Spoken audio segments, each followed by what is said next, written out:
अधिक मास विशेष ऑफर्स फक्त कैलास अडगावकर ज्वेलर्समध्ये. 15 मे ते 15 जून दरम्यान चांदीच्या मजुरीवर 50% सूट आणि सोन्याच्या मजुरीवर 30% सूट. आजच भेट द्या कैलास अडगावकर ज्वेलर्स, दत्त मंदिर बस स्टॉप, नाशिक रोड.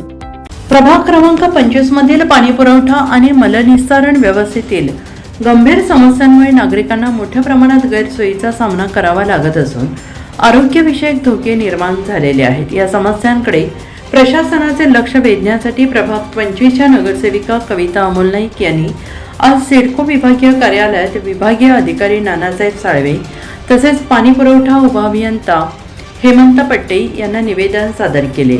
यावेळी पाटीलनगर परिसरातील महिला मोठ्या संख्येने हंडे घेऊन विभागीय कार्यालयात दाखल झाल्या होत्या. परिसरात नियमित आणि पुरेसा पाणीसाठा होत नसल्याने नागरिकांमध्ये तीव्र नाराजी व्यक्त करण्यात आली आहे. आम्हाला नियमित पाणी पुरवठा द्या, अन्यथा पाणीपट्टी माफ करा, अशी ठाम भूमिका महिलांनी मांडली आहे. प्रभाग 25 मध्ये मोठ्या प्रमाणावर पाणी टंचाई आहे. आमच्या आजूबाजूच्या परिसरातील महिला या हंडा मोर्चा घेऊन आलेल्या होत्या. आमच्याकडे समस्या मांडल्या की पाणीच येत नाही, वेळेवर पाणी नसतं. कधी ते 8 वाजता येतं, म्हणजे 6चा टायमिंग आहे, कधी 6 वाजता येणार, 8 वाजता येणार, कधी 10ला येणार. आणि जे काही आता महिला आहेत या बाकीच्या एकदम गरीब घरातील गरजू महिला आहेत, त्या दिवसभर कामासाठी जातात आणि संध्याकाळी काहीतरी 6-7 वाजता येणार.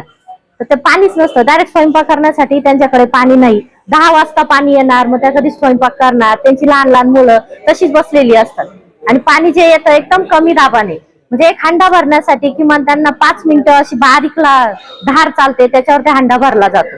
त्याच्यामुळे त्या खूप मोठ्या प्रमाणावर त्रस्त आहेत. आणि आम्ही असा हंडा मोर्चा घेऊन महापालिकेत आलो व तिथे सगळं काही हे मांडलेलं आहे. नगरसेविका कविता नाईक यांनी प्रभागातील अनेक भागांमध्ये अपुरा पाणी पुरवठा, गळतीच्या समस्या तसेच मलनिस्सारण व्यवस्थेतील त्रुटींमुळे नागरिकांचे दैनंदिन जीवन विस्कळीत होत असल्याचे प्रशासनाच्या निदर्शनास आणून दिले. संबंधित विभागाने तातडीनं उपाययोजना करून समस्या मार्गी लावाव्यात अशी मागणी त्यांनी केली.